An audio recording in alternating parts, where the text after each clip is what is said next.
तो पिछले क्लास तक हम जान चुके थे 1.2 1.3 को शुरू करने से पहले परमीय है, समझिए। कह रहे हैं कि मान लीजिए P a स्क्वायर को विभाजित करती है, तो P a को विभाजित करेगी जहां a एक धनात्मक पूर्णांक है। समझ में आ रहा है? थोड़ा किताब दिखाओ तो। क्या कहा है परमीय कि मान लीजिए कि P एक अभाज्य संख्या है। ये भाई साहब टाइप करने वाला व्यक्ति अभाज्य संख्या छोड़ दिया है। मान लीजिए P क्या है? एक अभाज्य संख्या है। ये अभाज्य संख्या है, अभाज्य संख्या।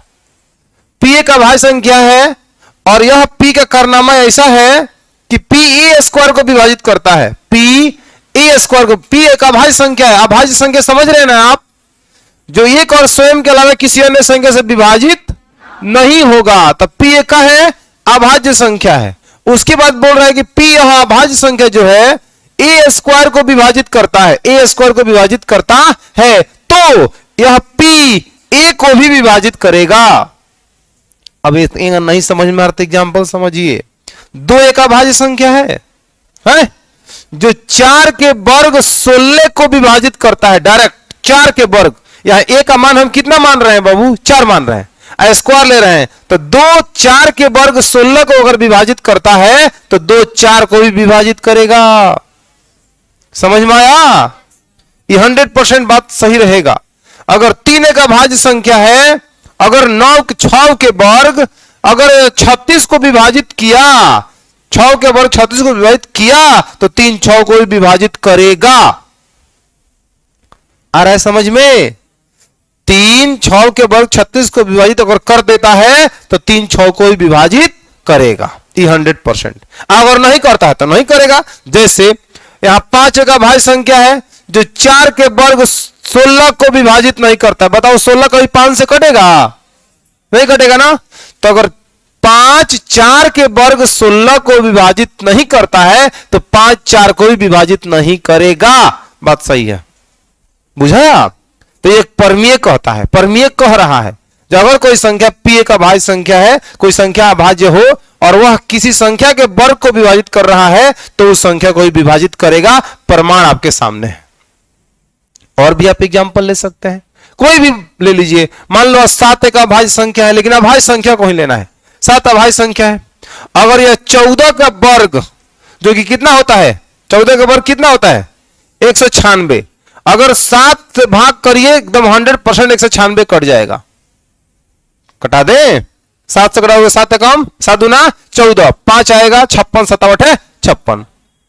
तो 7 196 को विभाजित कर रहा है तो 7 14 को भी करेगा। तो देख लो ये 14 7 से कट नहीं जाएगा 2 मर्त में। अगर कोई अभाज्य संख्या है किसी संख्या के वर्ग को विभाजित नहीं कर रहा है तो उस संख्या को विभाजित नहीं करेगा। आगे बढ़े, इसका हम प्रयोग करेंगे। अब यहां पे देखिए सवाल क्या आ रहा है। कह रहे प्रश्नावली 1.3 में कह रहा है सिद्ध कीजिए कि √5 एक अपरिमेय संख्या है। सिद्ध करें कि √5 एक का है अपरिमेय संख्या है। हम सभी जानते हैं कि नहीं जानते हैं कि यह अपरिमेय है? जानते हैं ना? हम सभी को पता है कि यह अपरिमेय है, लेकिन सिद्ध करिए। ठीक वैसे ही जो कोई व्यक्ति चोर है, पता है, लेकिन फिर भी कोर्ट कहता है कि सबूत लाइए, सिद्ध साबित करिए कि यह चोर है, तब इसे हम सजा देंगे। बुझा रहा है? तो कुछ ऐसा ही किस्सा इधर भी होने वाला है ना। तो यहां पे सिद्ध करें कि √5 एक अपरिमेय संख्या है। सब कोई जानता है कि अपरिमेय है, लेकिन हमें सिद्ध करना है। तो सिद्ध करने के लिए क्या करेंगे? ध्यान से सुनिए। कहेंगे यदि संभव हो तो, यदि संभव हो तो, मान रहे हैं कुछ समय के लिए अपरिमेय है, लेकिन कुछ समय के लिए मान रहे हैं कि अपरिमेय है। तो यदि संभव हो तो माना √5 एक परमीय संख्या है। √5 एक का है बाबू परमीय संख्या। यदि संभव हो तो माना √5 एक परमीय संख्या है। क्लियर है? परमीय संख्या है, ठीक है, परमीय संख्या है। इसलिए जब यह √5 परमीय संख्या है तो हम कह सकते हैं √5 बराबर में P बटा में Q। P बटा Q। एक लाइन छोड़ के जरूर लिखना है जहां P तथा Q सह अभाज्य संख्या है। सह अभाज्य संख्या है। सह अभाज्य संख्या का मतलब क्या हुआ जी? सहअभाज्य संख्या का मतलब क्या हुआ? ये लाइन ध्यान से सुनना है। सहअभाज्य कह देने का मतलब हो गया, आपको पढ़ाए थे हम सहअभाज्य संख्या, दो या दो से अधिक वे संख्याएं जो एक के अतिरिक्त किसी अन्य संख्या से विभाजित न हो उसे सहअभाज्य संख्या कहते हैं। जैसे एग्जांपल भी समझाना चाहेंगे, जैसे 2, 5। आप बताओ दोनों एक से कटेगा ना? क्या दोनों एक के अलावा किसी अन्य से कटेगा? नहीं कटेगा ना। तो 2 और 5 सहअभाज्य संख्या की श्रेणी में आ गया। क्लियर है? 1 और 6 का बात करें, 3 और 6 का बात करें, आप बताओ दोनों एक से कटेगा ना? इसके अलावा दोनों 3 से भी कट जाएगा। तो जब एक के अलावा किसी अन्य से कटेगा तो सहअभाज्य नहीं होगा। समझ में आ रहा है? तो यहां पे हम जानते हैं कि अगर कोई परमीय संख्या है तो उसे हम p/q के रूप में क्या कर सकते हैं? लिख सकते हैं। तो जब हम इसको मान लिए हैं, वैसे ही अपरमीय है, सब कोई जान रहा है, ठीक है। तो यदि संभव हो तो माना √5 एक परमीय संख्या है, तो जब परमीय संख्या है तो p/q के बराबर कर दिया गया है। फिर कहा जा रहा है जहां p तथा q सहअभाज्य संख्या है, सहअभाज्य संख्या का मतलब कह देने का मतलब है कि p और q एक के अलावा किसी अन्य संख्या से विभाजित नहीं होगा। केवल और केवल कितना से विभाजित होगा? 1 से। केवल और केवल 1 से। दोनों संख्याएं एक के अलावा किसी अन्य से विभाजित नहीं होगी। क्लियर है? यही इसका सबसे मेन पॉइंट है। अब आगे चलकर देखिएगा, p और q एक के अलावा किसी अन्य से अगर विभाजित होते हुए दिखा, जैसे हम यहां पे बोल रहे हैं, हम ये कह रहे हैं कि मार्कर है, जैसे बोहरिया निकल के जाए कहीं है ये मार्कर नहीं था, तो आप क्या कहिएगा? झूठा आदमी ना। समझ में आ रहा है ना? आपको कहिएगा ये तो लग रहा था चिढ़ा रहे थे हम लोगों को। तो यही बात यहां है। अभी कह दिया कि p और q सहअभाज्य संख्या है, लेकिन अगर एक के अलावा किसी अन्य से नहीं कटेगा, अगर भविष्य में आगे चलकर p और q किसी अन्य से कटता हुआ दिखेगा तो कहेंगे तो चोट्टा बेईमान था। यहां एक के अलावा किसी अन्य से नहीं कट रहा था, बाद में एक के अलावा किसी अन्य से भी कटने लगा, यानी कि बात अपने बातों पर कायम नहीं रहा। और जब कायम नहीं रहा तो इसका मतलब है जिसको जो परमीय संख्या हम थोड़ी देर के लिए माने थे उस लायक या नहीं है। अगर परमीय संख्या मान लिए p/q के रूप में हो गया, और यहां कह रहे हैं p और q सहअभाज्य संख्या है, p और q एक के अलावा किसी अन्य से नहीं कटेगा, तो p और q एक के अलावा कभी भी किसी से नहीं कटता, तो अब कहते हैं कि अपनी बातों पर कायम है। तब इसके बारे में हम सोच विचार करते। हम क्या कह रहे हैं, आप समझ पा रहे हो ना? तो इसलिए यहां पे हम रुक के इतना बात बोल रहे हैं क्योंकि यह मेन पॉइंट है, यहां से कहानी बदलेगी, इसलिए इतना देर लगा के हम इस बातों को बोल रहे हैं। बात गांठ बांधिए, p और q सहअभाज्य संख्या है। एक और बात लिखना है, तथा q does not equal to 0। बटा में 0 नहीं आना चाहिए, क्योंकि 0 आएगा तो सर इनडिटर्मिनेंट फॉर्म हो जाएगा, अपरिभाषित हो जाएगा। समझ में आ रहा है ना? p और q कोई संख्या होगा, सहअभाज्य होगा, लेकिन उसमें 0 नहीं होना चाहिए। आगे बढ़े ना। अब आप जिस लाइन में लिखेंगे उस लाइन में उसके नीचे ये लिखेंगे कि परमीय मान ली है तो √5 p/q के बराबर होगा। अगले लाइन छोड़ के नीचे p तथा q सहअभाज्य संख्या, q does not equal to 0। उसके बाद आप लिखना चालू करेंगे, इसका करेंगे क्रॉस मल्टीप्लाई। तो आप इसके बटा में जो √5 बराबर में भैया p/q हमने लिखा है, इसके बटा में 1 मान सकते हैं। 1 में p से गुणा करिए, p बराबर में √5q हो जाएगा ना। या आप इसको पहले गुणा करिए, इसको पहले गुणा करिए। हम यहां पे इसको पहले गुणा कर रहे हैं। किसी को कोई दिक्कत है? कोई दिक्कत नहीं ना है? तो हम पहले गुणा कर रहे हैं, यहां लिखेंगे √5q बराबर में कितना? p। कोई दिक्कत है? दोनों तरफ वर्ग कर रहे हैं हम, स्क्वायरिंग बोथ साइड। यहां कहेंगे दोनों तरफ क्या करने पर बाबू? वर्ग करने पर। दोनों तरफ वर्ग करने पर, इधर भी वर्ग इधर भी वर्ग, तो √5q का स्क्वायर एक बार होगा, एक बार p का स्क्वायर होगा। बताना, जब इसका स्क्वायर करोगे तो √5 में √5 से गुणा करोगे, कितना आ जाएगा? 5। यहां हो जाएगा 5, यहां होगा q स्क्वायर बराबर में p स्क्वायर। इस स्टेटमेंट को ध्यान से देखो, इसको ध्यान से देखने की जरूरत है। जो परमीय तुमको हम समझा रहे थे उसको समझने का बारी यहां पे आ गया है। यहां अलग लिख रहे हैं हम, 5q स्क्वायर बराबर p है, p स्क्वायर है, बताइए। तो q स्क्वायर को यहां रख के हम p स्क्वायर बटा 5 कर सकते हैं का? गुणा में भाग में जाएगा का? तो इस स्टेटमेंट को देख के क्या दिमाग में आ रहा है? p स्क्वायर के बट्टा में 5 है, यानी कि 5 p स्क्वायर को विभाजित कर रहा है, करेगा? बोलो। तो इसको आप इसको इस रूप में ना बदलिए, आप ऐसा ही देखिए। यहां आपको लिखना पड़ेगा क्या लिखना पड़ेगा भाई, यहां लिखना पड़ेगा चूंकि कितना 5 पी स्क्वायर को कामा देकर पी स्क्वायर को विभाजित करता है, विभाजित करता है, 5 पी स्क्वायर को विभाजित करता है, इसलिए 5 पी को भी विभाजित करेगा, विभाजित करेगा। कैसे, ये बात कहां से सर बोल रहे हैं आप, अभी समझा रहे थे, ये 2 एक अभाज्य संख्या है, अगर 4 के स्क्वायर अगर 16 को विभाजित करता है तो 2 4 को भी विभाजित करेगा। बोलो, जब ये 5 अभाज्य संख्या है और 5 पी स्क्वायर को विभाजित कर रहा है, अब पी कुछ भी हो, हम क्या जाने, हम लोग क्या जाने, पी कुछ भी हो सकता है, कोई दिक्कत नहीं है, लेकिन हां इतना पता है कि इसके बट्टा में जा रहा है और पी स्क्वायर को विभाजित कर रहा है। क्लियर है? तो जब 5 पी स्क्वायर को विभाजित करता है तो परमेय क्या कहता है, जब एक कोई पी एक अभाज्य संख्या है और ए स्क्वायर को विभाजित करता है तो पी ए को भी करेगा। तो हम खूब खुले मन से ही बात बोल सकते हैं, जब 5 पी स्क्वायर को विभाजित करता है इस स्टेटमेंट से, तो हम कह देंगे 5 पी को ही विभाजित करेगा अकॉर्डिंग टू परमेय। बात बुझा रहा है? 5 पी स्क्वायर को विभाजित करता है तो 5 पी को विभाजित करेगा। बात समझिए कि शुरू में देखो, मुंह मत बनाओ, सब मुंह मत बनाओ, हाँ हूं हाँ बोलो कुछ हो, ठीक ना, इसे काम नहीं चलेगा। हमने शुरू में कहा जब पी एक अभाज्य संख्या है, तुमने सुना, अगर पी अभाज्य संख्या है ए स्क्वायर को विभाजित करेगा तो पी ए को भी विभाजित करेगा।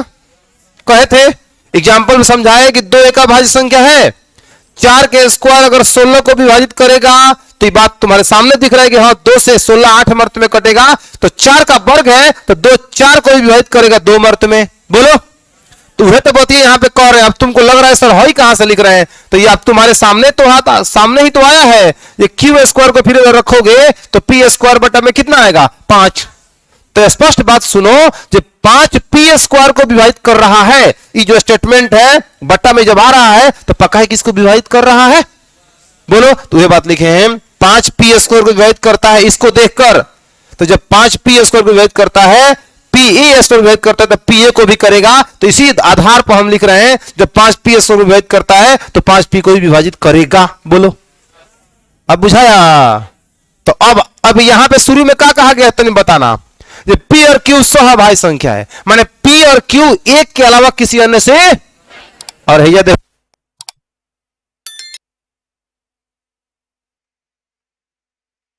हाँ,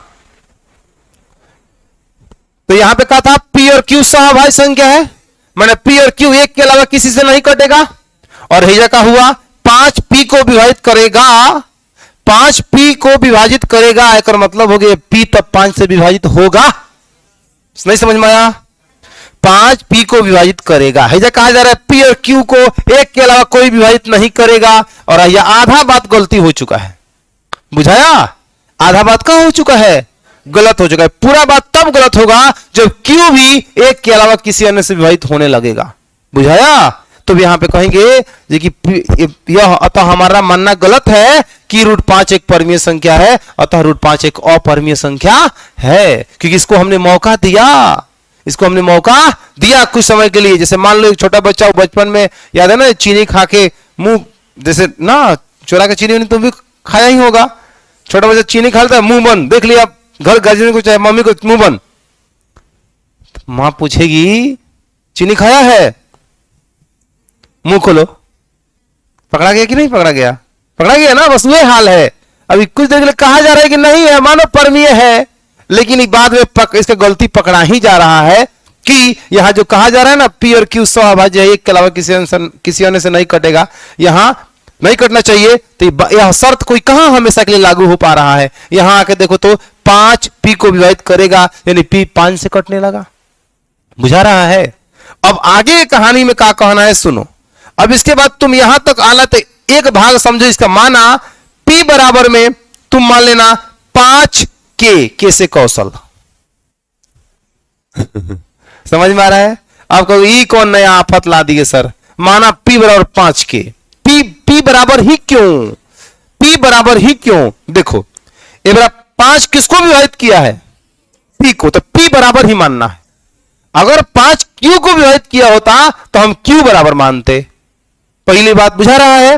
और 5 ही क्यों सर? 5 इसलिए क्योंकि सिद्ध कितना वो कर रहे हैं। तो आप कहोगे सर अगर हम 3 को करेंगे तो 3 के मानेंगे, यस आपको 3 के वहां मानना पड़ेगा। 2 को सिद्ध कर रहे हैं तो 2 के, यस 7 को तो 7 के, हाँ 7 के। बुझा रहा है बात? तो यहां माना P बराबर में 5 के। कितना? P बराबर में 5 के। अब यहां से कहानी उठाइए, 5 क्यू स्क्वायर को क्यू स्क्वायर रहने दीजिए भैया, और P का मान है 5 के, तो यहां लिखिए 5 के का स्क्वायर। बताना आ रहा है समझ में? अब यहां 5 क्यू स्क्वायर को क्यू स्क्वायर रहे तो भैया यहां 50 25 के स्क्वायर वर्ग करेंगे तो हो जाएगा। अब देखो ये 5 से कटा 5 मर्त में, तो यहां बचा क्यू स्क्वायर बराबर में 5 के स्क्वायर। बताना। अब जो हम तुमको बताने जा रहे हैं उसको भी सुनना। अब इस बार बताओ, यहां पे तुम 5 को भेज रहा था तो P स्क्वायर के बट्टा में जा रहा था। यहां 5 को कहां भेजोगे? इधर भेजोगे तो क्यू स्क्वायर के बट्टा में जाएगा कि नहीं जाएगा? तो इस स्टेटमेंट से ही बात निष्कर्ष निकल रहा है कि नहीं निकल रहा है कि चूंकि कहेंगे 5 क्यू स्क्वायर को विभाजित करता है। बोलो ना बाबू, क्यू स्क्वायर को विभाजित करता है इस स्टेटमेंट से। इसलिए फिर याद करो यही बात, जो P A का भाज्य संख्या है जो A स्क्वायर को विभाजित करता है तो A को भी करेगा। बोलो, तो यहां पे क्या कहोगे? 5 जब क्यू स्क्वायर विभाजित करता है तब क्या कहोगे? अगला स्टेप 5 क्यू को विभाजित करेगा। ऐसा करता है तो करेगा, करता है तो करेगा। इसको करता है 5 1 को विभाजित करता है तो 1 को करेगा। 2 4 के वर्ग 16 को विभाजित करता है तो 4 को भी करेगा। बात समझो? तो कहेंगे इसलिए 5 क्यू को भी विभाजित करेगा, विभाजित करेगा। ए बाबू, शुरू में कहा गया था ये P और Q सहभाज्य है, मतलब P और Q एक के अलावा किसी अन्य से विभाजित नहीं होगा। यहां आवत आवत जब 5 P को विभाजित करने लगा, 5 Q को विभाजित करने लगा, इसका मतलब हो गया कि P और Q 5 से भी, एक के अलावा 5 से भी कट रहा है। तो यहां पे का कह के बात को शुरू किया गया था जो कि एक के अलावा किसी से नहीं कटेगा, लेकिन हैया आवत आवत ही कमीना किससे कटने लगा? दोनों 5 से। आप बताओ इस पे विश्वास करना ठीक है? यहां लिखोगे, क्या लिखोगे बच्चा? यहां तुम लिखेगा चूंकि 5 P तथा Q दोनों में उभयनिष्ठ है। 5 P तथा Q दोनों में क्या है बाबू? उभयनिष्ठ है, उभयनिष्ठ है। P तथा Q दोनों में उभयनिष्ठ है। अतः हमारा मानना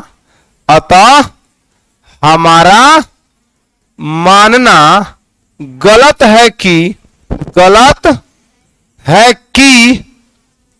√5 एक परमीय संख्या है।